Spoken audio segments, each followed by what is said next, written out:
Vous avez apprécié la crise des subprimes, vous avez aimé la crise des dettes souveraines, mais ce n'est rien comparé avec ce qui vous attend. Vous allez adorer la méga-crise des dettes des municipalités américaines. Tel est en tout cas le scénario d'un roman financier consacré à cette prochaine crise. Alors nous n'avons pas l'habitude de recevoir à Xerfi Canal des romanciers, des auteurs d'œuvres de fiction à traiter des thrillers. Si nous faisons une exception aujourd'hui, c'est que ce roman, 555 Jeudi rouge, est tout aussi crédible, sinon plus, que la plupart des livres, des essais de prévision économique ou politique. S'il est crédible, c'est aussi parce qu'il a été écrit par un homme du sérail, Jérôme Caz. Alors Jérôme Caz, bonjour. Bonjour. Alors j'ai employé le terme d'homme du sérail, qui est en fait un peu impropre. Disons que vous êtes en quelque sorte entré dans le sérail malgré vous, car rien ne vous y prédisposait. Bien au contraire. De par votre formation, NSAE, et surtout votre métier, l'assurance, vous étiez plus enclin à penser le long terme, à gérer les grands risques à long terme, plutôt que de spéculer au jour le jour sur les marchés. Alors c'est en 1989 que vous entrez à la COFAS, l'organisme parapublic chargé de gérer l'assurance crédit pour les grandes entreprises françaises. Privatisée en 1994, la COFAS va se coter en bourse et développer ses activités dans l'assurance crédit, et pas seulement l'exportation, en France, et l'affacturage. En 1999, vous en êtes nommé directeur général, et c'est d'ailleurs à ce titre que vous aviez participé à notre colloque, je crois il y a à peu près 2 ans, sur la finance, l'emploi et les relocalisations. En 2002, vous avez accueilli un actionnaire majoritaire, Natixis, la filiale des caisses d'épargne, qui prendra en 2006 le contrôle à 100% de la COFAS. Et c'est là que vous allez découvrir le nouveau visage de la finance, celui de la spéculation pour la spéculation, celui de cette idéologie du tout marché. C'est l'époque où les vénérables caisses d'épargne sont comme M. Le Trouadec, le héros de Jules Romain, saisis par la débauche financière. Tout cela, vous allez le vivre au jour le jour, jusqu'à ce jour de décembre 2010, où les désaccords étant devenus trop importants, on vous fait quitter la COFAS. Depuis, vous êtes à votre compte, vous enseignez à HEC, et vous écrivez. Alors, première question, pourquoi avoir choisi le genre du roman pour dénoncer les dérives de la finance ? Eh bien, je m'étais dit que si je faisais un essai de plus, personne ne le lirait, il y en a déjà beaucoup, et en tout cas ceux qui le liraient seraient les spécialistes. Là, je suis ravi à travers votre chaîne de m'adresser à des spécialistes, mais je pense que dans ce domaine-là, il faut que la finance et l'intérêt pour la finance dépassent les seuls spécialistes, et donc je voulais écrire quelque chose qui fasse toucher du doigt les problèmes, y compris par des non-spécialistes. Je me suis dit, il faut écrire un thriller. En plus, à titre personnel, je me demandais, est-ce que je saurais faire ? Et donc j'ai mis beaucoup d'énergie. Vous avez bien réussi. C'est très gentil. J'ai mis beaucoup d'énergie, c'est comme tout, quand vous y mettez de l'énergie, du temps et de la passion, à la fin, il sort quelque chose. Et donc, en y travaillant, j'ai découvert qu'en fait, c'était un bon choix. C'est-à-dire qu'il y a beaucoup de choses qui, dans un essai, ne passent pas, et qu'il n'y a pas beaucoup, finalement, de thrillers sur, non pas les traders, là, il y en a beaucoup, mais sur comment on prend les décisions au sommet des banques. Sur toute la chaîne. Absolument. Moi, j'ai vu donc semaine après semaine un comité de direction générale de grandes banques pendant la crise. Je crois qu'il n'y a pas grand monde qui ait fait ça, et il y a encore moins de monde qui en a tiré un roman. Et c'est là que vous touchez du doigt comment fonctionnent ces gens. Et je prétends que c'est beaucoup plus exotique que tous ces thrillers qu'on a sur des, en gros, policiers suédois ou mafieux de Californie, qui en effet nous dépaysent, mais je dis le dépaysement, il est tout près de chez nous. Ces gens fonctionnent comme ça. Et là, vous pouvez voir comment est-ce que des décisions absolument faramineuses se prennent dans les banques, non pas au nom du risque, mais au nom, par exemple, de l'instinct de pouvoir. Qui mange qui? Comment est-ce que je vais pouvoir avaler mon voisin? Ce que vous décrivez, c'est ça. Dans ce monde de la banque, on ne raisonne en fait qu'en termes de conflit, de rapport de force, et je vais bouffer le voisin. Absolument. Ou il va me bouffer, et en fait, 95% des neurones des dirigeants sont absorbés par cette question, qui est en train d'essayer de me manger, ou qui est-ce que je pourrais manger? Et quand il y a une crise, en fait, c'est plutôt un signal qui dit ça va faciliter les absorptions, parce que c'est vrai qu'en gros, en temps de crise, non seulement c'est plus facile, mais en plus, et c'est malheureux quelquefois, tout le monde vous applaudit pour reprendre les canards boiteux. On vous demande de les reprendre. Absolument. Et donc pour arriver à démontrer ça, pour arriver à démontrer aussi le mépris qu'il y a à l'intérieur des banques entre la banque traditionnelle et la nouvelle banque de marché, le faire toucher du doigt, montrer la collusion qu'il y a quand même entre le lobby bancaire et la politique. Alors ça, on va prendre sujet après sujet. Alors, vous dites effectivement, j'ai vu comment le système dérapait. Oui. Et vous l'avez vécu comment concrètement ? Mais à nouveau, vous ne connaissez pas bien ce secteur, vous arrivez, vous découvrez que les responsables, les directeurs, vos collègues se font engueuler s'ils font du crédit. Vous êtes dans une banque. Mais vous dites c'est vous mon rôle de faire non, du mais crédit. qu'est-ce qui se passe? Eh bien, vous vous faites engueuler en ce moment dans une banque si vous faites du crédit. Le crédit, ou on n'en fait pas, ou on en fait, il faut démontrer qu'en fait, avec un peu de crédit, on a vendu 50 produits à forte marge à côté. Sinon, on est un mauvais banquier. Pour moi, ça a été une surprise fabuleuse. Autre élément. En gros, découvrir qu'un bon marché, c'est un marché qui bouge. Ah ben ça, vous avez vos collègues. La volatilité, oui. Mais oui, mais on le sait quand on lit les bouquins, on dit la volatilité. Mais derrière la volatilité, il y a des gens concrètement. Et donc quand vous voyez à nouveau un de vos collègues qui vous dit « ce marché n'a aucun intérêt, il ne fait rien », ça veut dire qu'en gros, il est stable. Moi qui viens de l'économie réelle, je dis un marché stable, c'est plutôt sympathique. Là, non, c'est mauvais. Et puis brusquement, vous voyez l'œil qui s'allume, ce marché va faire quelque chose. Et vous prenez conscience que quand vous mettez les plus brillants de chaque génération devant des écrans et que la seule chose à laquelle ils rêvent, c'est que le marché commence à bouger, c'est la self-fulfilling prophecy. Le marché génère de la volatilité parce que vous avez des tas de gens qui rêvent le matin qu'il va y avoir de la volatilité. Mais ça, c'est l'évolution vers un capitalisme de la plus-value et non plus de la rente. Oui, tout à fait. C'est un système qui vit avec le mouvement. Il faut faire de la plus-value. Oui, enfin, vous avez raison, il faut faire de la plus-value. En même temps, comme c'est des gens très bien organisés, très intelligents, ils arrivent aussi à faire de la rente. Parce que si, il y a une question classique que je pose à des amis en leur disant « Mais alors, normalement, les marchés, quand il n'y a pas de crise, gagnent, les banques, toutes les banques gagnent des centaines de milliards. Qui paye ces 100 milliards ?» Alors là, généralement, ils n'arrivent pas à dire oh, « S'il y en a qui gagnent, il y en a qui perdent. » Je dis « Oui, mais qui ?» Et vous ne les trouvez pas, les gens qui perdent. Et en gros, pourquoi est-ce qu'on perd? Parce que la banque de marché a eu l'intelligence, à côté des gros gains qui font les titres des journaux, d'arriver à prélever des micro-gains sur les transactions qui fait que le développement fabuleux des marchés, chaque fois qu'il y a un nouveau marché, c'est une nouvelle micro-taxe sur l'économie. Et quand vous faites votre plein de super, sans vous en rendre compte, vous payez par exemple toutes ces micro-taxes qui se sont mises en place sur les marchés de l'énergie. Et c'est en ça qu'ils sont bons. Ils gagnent quand ça bouge, mais maintenant ils arrivent même à gagner quand ça bouge un tout petit peu. Vous dites qui a fait les frais de l'opération? Quand vous regardez la valeur d'un patrimoine placé en actions, le CAC 40, etc., ou le Dow Jones, hein, sur 12 ans, zéro. Zéro. Et si vous avez fait la bêtise d'investir dans une banque, oui, alors là c'est moins quelque chose. Moins, pour certaines 80%, c'est-à-dire que pour d'autres 50%. L'épargnant moyen qui confie son argent à des fonds ou à des systèmes traditionnels ne gagne pas. Voilà. Seuls gagnent ceux qui, effectivement, font les mouvements. Absolument. Absolument. Alors voilà, on voit bien, le système financier a gagné et a prospéré avec l'argent des épargnants et des déposants accessoirement. Ah oui, les banques ayant le monopole sur la manipulation de l'argent, elles ont toujours eu beaucoup de pouvoir. Comment ce monopole, il remonte à quand? Mais en gros, il a été mis en place, je ne suis pas un grand historien dans ce domaine-là, mais il s'est mis en place progressivement au XIXe siècle et il a été consolidé au XXe, où il y a eu cette espèce de pacte qui a été de dire tu t'occupes de l'argent, tu as un monopole, mais en échange, je t'impose un certain nombre de règles. Et puis, comme ces gens sont brillants, au cours des 30 dernières années, on s'est souvenu d'une partie du deal, c'est-à-dire tu gères l'argent et tu as un monopole, et on a complètement oublié l'autre partie du deal qui était tu gères un service public. Et toutes les contraintes se sont finalement assouplies, y compris par exemple le fait que normalement les banques devaient prêter de l'argent.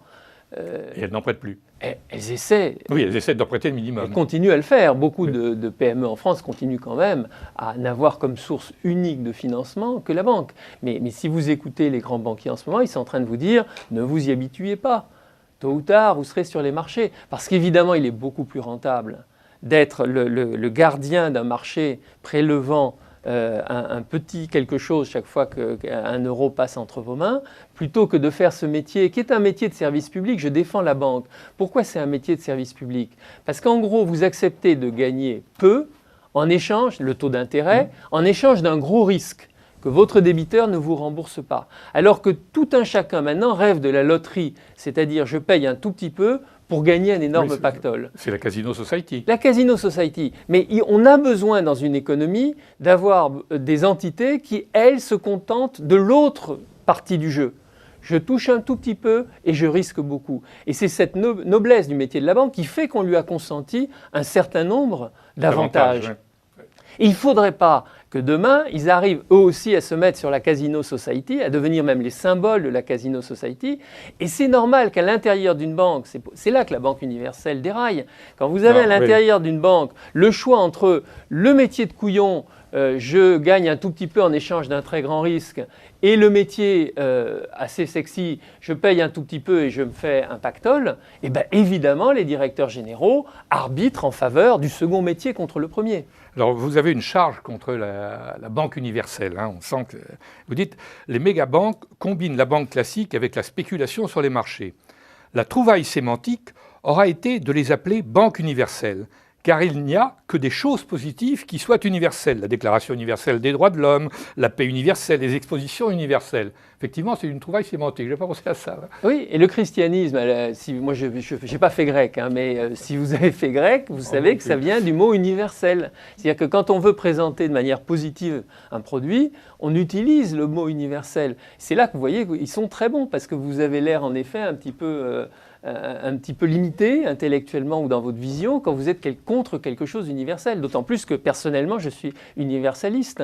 Mais je pense que c'est complètement dénaturé, le mot universel, que de l'appliquer à une banque qui est en fait simplement le casino abrité dans les soutes d'une banque de réseau. Le modèle banque universelle, c'est le modèle français. Alors, attention, c'est ce que disent les banques parce elles sont très bonnes aussi pour essayer de créer des réflexes pavloviens nationalistes. En gros, faisons le carré parce que l'intérêt de la BNP, c'est l'intérêt de la France. Je dis BNP, je pourrais en dire une autre. Bon. En fait, c'est pas ça. On sait que le président BNP Paribas, enfin ex-président, Michel Pébroux, est le chantre de la Banque universelle. Tout à fait, tout à fait. Il est le chantre. Et une des manières qu'il a de consolider cette idée, c'est de dire, et c'est un savoir-faire français comme le Roquefort ou comme le Camembert.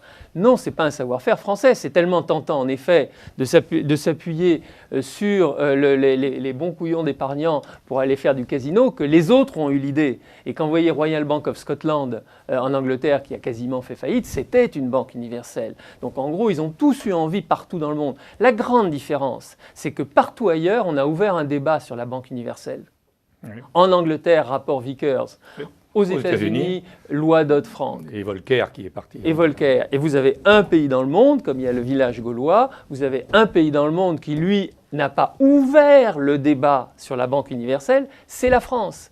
Et en effet, M. Pébroux finira par avoir raison, parce que partout ailleurs, on aura démantelé, pour des raisons égoïstes de sécurité de la communauté nationale, on aura démoli les banques universelles, sauf en France.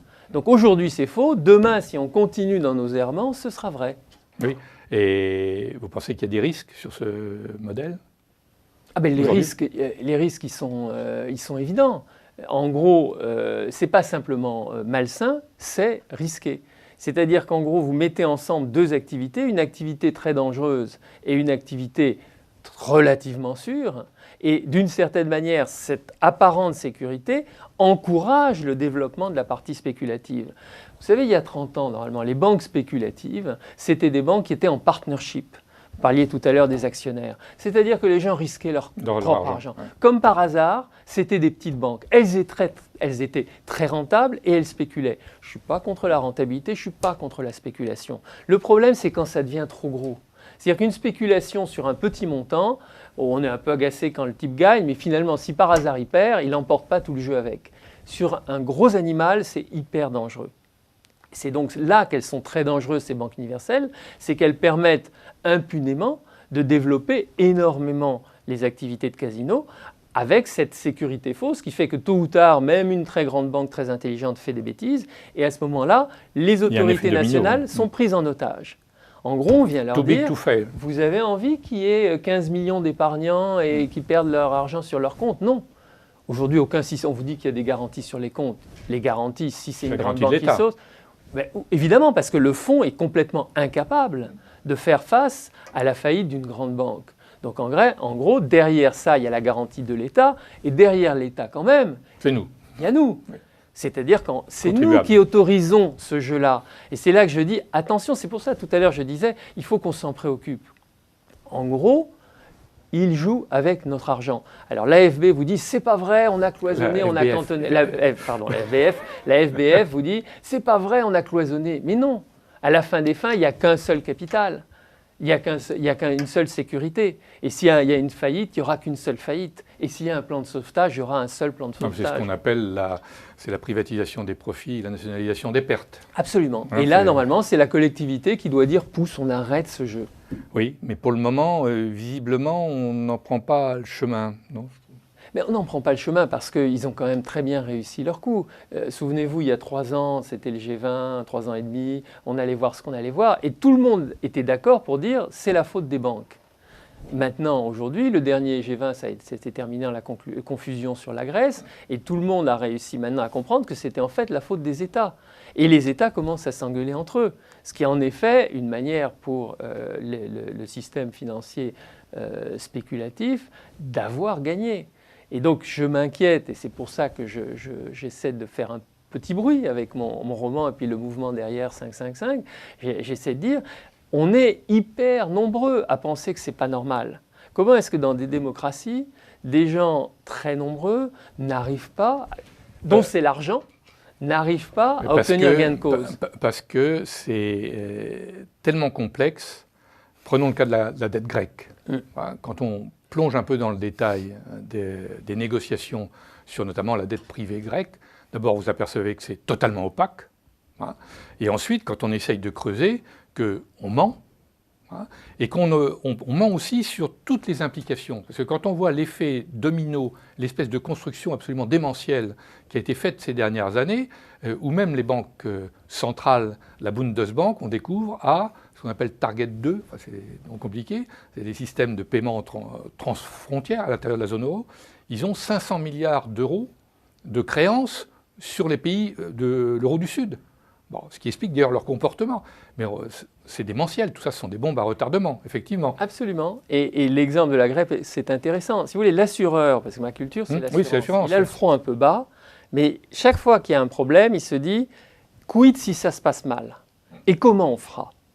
En gros, avec ce financement par les marchés, très complexe, ces saucissonnages de dettes, il y a un problème qu'on ne voit pas, c'est comment est-ce qu'on gère le jour où ça se passe mal. Et le pédalage de groupe immonde qu'on a eu sur la Grèce, c'est le travail qu'on n'avait pas fait avant pour se dire comment est-ce qu'on dénoue un emprunt non remboursé dans le monde de l'euro. Parce que dès lors que vous n'avez pas des banques qui sont prises dedans, elles ont pris leur avantage au moment de la distribution du crédit. Elles ont fait leur marge là-dessus. Et après, elles s'en fichent. Comme c'est les seuls à regarder techniquement et à avoir l'expertise pour bâtir des systèmes qui tiennent la route, ça veut dire que nous avons partout dans le monde de la dette maintenant des bombes en puissance, puisqu'on ne sait plus comment dénouer les choses. On est dans un univers où on gagne tout de suite une marge au moment de la distribution et personne ne se préoccupe du moment de vérité, du remboursement ou du non-remboursement. Et tant qu'on n'aura pas compris qu'en gros, le danger, il est dans la finance de marché et que cette finance de marché, si elle n'est pas énormément encadrée, est forcément dangereuse puisque ça permet d'obtenir de l'argent tout de suite. Le crédit a été vu mal par la plupart des religions pour une raison bien simple. Le crédit, c'est dangereux. C'est comme les médicaments. Ça peut être un médicament, ça peut être une drogue. Avec cette idée que le crédit, personne ne se préoccupe plus finalement de la manière dont il est remboursé, eh bien on se retrouve avec des techniques finalement de gestion des problèmes qui sont revenus à l'âge des cavernes. Et donc on découvre les techniques des peuplades du Pacifique. Alors on se moque des peuplades du Pacifique parce qu'il leur faut en effet des discussions pendant des jours et des jours à toute la communauté pour arriver à résoudre les problèmes. On dit « Oh, nous on a résolu ça ». Regardez ce qui se passe sur la Grèce, on en est à 21 sommets et les plus beaux esprits de notre continent sont obligés de faire 21 réunions pendant des heures pour essayer de débrouiller le truc. Et ce n'est pas fini. Et ce n'est pas fini. Et à chaque fois, on complexifie encore plus le problème d'ailleurs. Et c'est là que, en gros, je dis, retournons l'argument des banquiers. Les banquiers disent, ne vous en occupez pas, tout ça est trop compliqué pour vous. Si quelque chose me concerne, parce que ça peut m'éclater à la figure, La complexité est une partie du problème. Et je dis, interdisons ce qui est complexe. Alors, on en revient Refaites votre copie, nom d'un chien, et que ce soit simple. Peut-on reprendre le contrôle du système? Ben, je pense qu'à un moment donné, on le reprendra d'une manière ou d'une autre. La question que je me pose, c'est combien nous faudra-t-il de crises pour y arriver? Et dans quel état nous serons à l'arrivée? Dans quel état nous serons à l'arrivée? Parce qu'il est clair que la Grèce est un symptôme de quelque chose de beaucoup plus grave, et il y aura d'autres crises. Moi, j'ai pris les Muniz, comme vous l'avez rappelé, mais ça peut être n'importe quoi d'autre. Donc, tôt ou tard, il faudra prendre le taureau par les cornes. Et là, je dis, il y a 3 mesures pour reprendre le contrôle du système. La première, c'est l'autorisation des nouveaux produits financiers comme on autorise les médicaments, c'est-à-dire en vérifiant s'il n'y a pas des effets secondaires avant. Et c'est à la banque, il y a cette idée géniale de faire la charge de la preuve et de démontrer, au besoin en faisant des tests pendant des années, comme les médicaments. Il n'y a pas d'autorisation, mais enfin, ça passe quand même... devant personne. Devant personne? Il n'y a aucune autorisation pour un nouveau produit. On a forcé les banques à mettre en place, ce qui fait beaucoup rigoler dans les banques, mais qu'on respecte scrupuleusement, c'est une procédure nouveau produit. Donc la banque est censée mettre en place, en gros, c'est mettre des croix dans des carrés, mais il n'y a pas d'autorisation des nouveaux produits financiers. Aucune. Mais est-ce qu'il y aurait des gens compétents pour contrôler? Et où est-ce que les gens compétents pour contrôler ne sont pas précisément dans le système financier eux-mêmes? C'est le problème à Wall Street. Pour poursuivre des autorités de régulation qui n'arrivent pas à embaucher de gens compétents, parce que d'abord, ils ne peuvent pas les payer de la même façon que les traders, et on a du mal. J'ai réussi à 4 points. Je fais le parallèle avec les médicaments. On a vu pour les médicaments que ce n'était pas que des pétales de rose, qu'il y avait des collusions, que c'était trop compliqué. Mais au moins, on a fait passer dans les têtes qu'un médicament qui est un produit bien, en gros, c'est comme la Banque universelle. Un médicament, c'est bien. Bon, on a réussi à faire passer que pour ça, il y avait un contrôle a priori, plus ou moins bien, mais il existe. On n'a même pas réussi à faire passer cette idée. Alors vous avez Volcker qui dit qu'il n'y a pas eu une nouvelle invention utile, à part le distributeur. À part l'ATM, distributeur de billets, alors que donc toute la collectivité a une vue du produit financier bien plus médiocre que celle du produit d'assurance, du produit médical. Collectivement, nous avons été incapables de faire passer cette idée simple qui a besoin d'une autorisation préalable. Donc ça, c'est une idée simple. Je pense que si on arrive à la faire passer, on a gagné 10 crises. La deuxième idée, c'est celle dont on a déjà parlé, c'est la séparation de la banque de réseau et de la banque de marché. Non pas pour dire que la spéculation est interdite, ce serait idiot, mais pour dire que les banques n'ont pas le droit de spéculer. Et de même que les pharmaciens n'ont pas le droit de vendre de la crèmerie, parce que, alors ils font de la parapharmacie, et après on dit « Ah oui, mais la frontière !» Je vois qu'on s'engueule depuis des dizaines d'années sur jusqu'où est-ce que les pharmaciens peuvent vendre la parapharmacie. Ce sera sûrement pareil le jour où on aura réussi à imposer une frontière, mais la contrepartie du service public, ce sera de dire « Dans votre étalage de banque, vous ne vendez pas absolument n'importe quoi. » La spéculation, c'est d'autres qui le font. Et la troisième mesure toute bête, c'est de contrôler la taille. La taille, c'est-à-dire de quitter cette idée que plus que c'est gros, mieux que c'est et moins que c'est dangereux.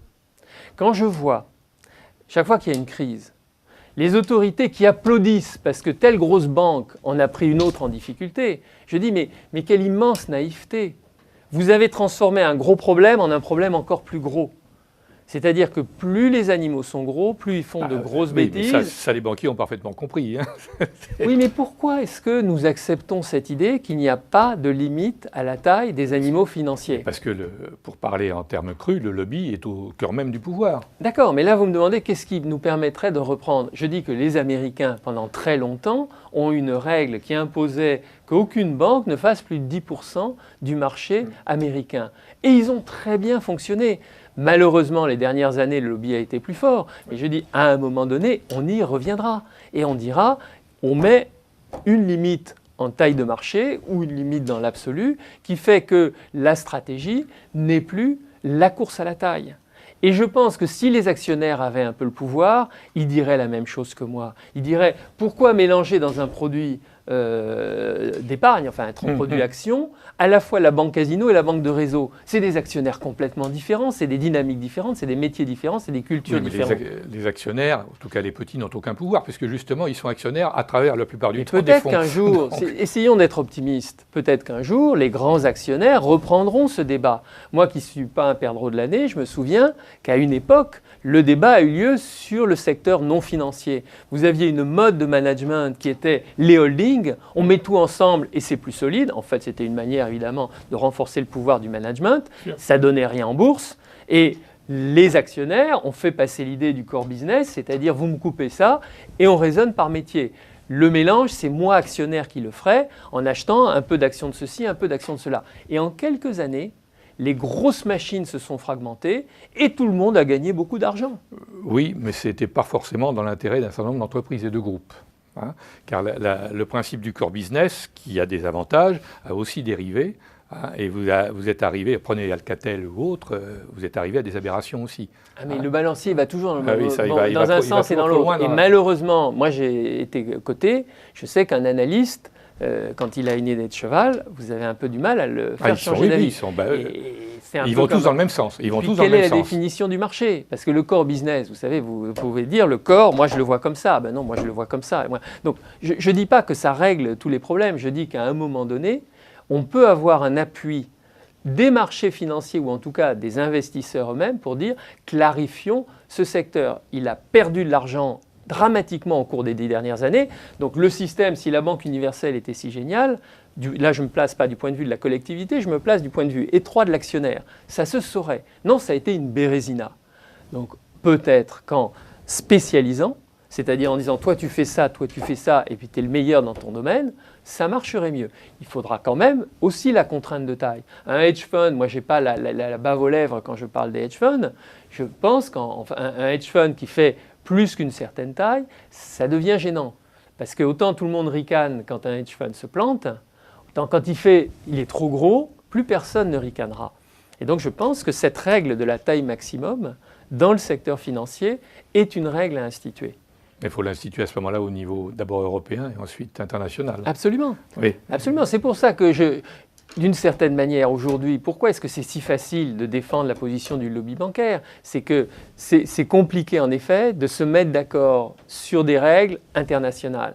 Mais là où moi j'ai un peu honte comme Français, c'est quand même de dire qu'on a raté une somptueuse opportunité.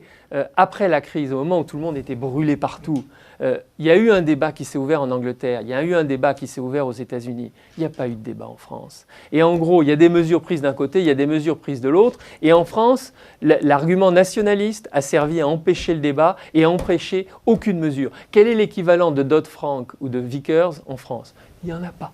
Il n'y a rien. On a la taxe sur les transactions financières. Enfin, écoutez, moi, dans mon livre, dans la première version du livre, j'avais fait une agence de com proposer à mon méchant héros, le noir, de lui proposer comme idée, comme contre-feu, d'accepter lui-même la taxe sur les transactions financières. J'avais toute une démonstration disant, vous allez voir, ça va être une telle pagaille à instituer, à uniformiser, etc. Vous avez 10 ans de tranquillité. Et en plus, vous allez pouvoir dire, si nous on le fait, pourquoi est-ce que d'autres industries ne le font pas? Bon, je l'ai enlevé parce que je sais très bien que je suis minoritaire sur ce plan. Tout le monde trouve que c'est génial, la taxe sur les transactions financières. Mais moi, je ne l'ai pas mise dans mes 3 mesures. Oui, parce que ça ne fait pas de mal. Oui. Mais ce n'est pas ça qui va changer le système. Alors changer le système, c'est casser le lobby, non? Casser le lobby, il y aura toujours un lobby bancaire. Vous ne pouvez pas demander à une profession de ne pas avoir un lobby. Faire en sorte qu'il soit moins puissant et qu'il soit... Il y a un autre lobby. Oui. C'est ce qu'a essayé de faire Finance Watch. Oui, vous êtes pensez que le lobby des actionnaires va pouvoir contrebalancer le lobby financier. Je pense que vous êtes peut-être un peu naïf parce que finalement, les actionnaires et les financiers, c'est maintenant pratiquement les mêmes. C'est ça le problème. Oui, mais je suis naïf, sûrement. Mais à un moment donné, vous savez, les mouvements, ils sont lancés par des gens naïfs. Parce que si vous commencez à vous dire toutes les raisons qu'il y a de ne pas vous lancer, y compris que vous allez vous faire engueuler, que vous allez abîmer votre image, etc. Vous aurez du mal à trouver un boulot dans la banque dans le futur, ça c'est clair. Donc, si vous commencez à énumérer toutes les bonnes raisons de ne rien faire, c'est sûr, vous avez besoin d'être un peu naïf. Mais si vous lisez vous avez lu, mais ceux qui liront mon livre verront d'ailleurs que on ne sait pas trop si ça va bien ou mal se terminer, mais ça tient à un cheveu, ce genre de mouvement. C'est très compliqué, les mouvements collectifs. Il y a le rôle des Chinois. Il y a un rôle des Chinois. Omniprésent dans votre livre. Ils sont, et d'une Chinoise aussi, oui, assez oui, sympathique. Mais en gros, c'est comme les marchés. Vous savez, les marchés, pourquoi? C'est parce que c'est des mouvements psychologiques, les marchés. Et vous avez brusquement un phénomène qui part. Alors c'est, disons, comment faire en sorte que les marchés fassent en sorte de remettre le système financier dans le droit chemin. Oui, et je pense, malgré tout, je suis un démocrate, que les électeurs peuvent aider. C'est-à-dire que si dans tous les pays, vous avez un certain nombre de gens qui disent « basta, arrêtez avec ces bêtises », Bastaya, ça pourra améliorer les choses. Okay. Et on va changer, on va bouger, vous verrez. Bon, Jérôme Cazes, merci. Merci à vous.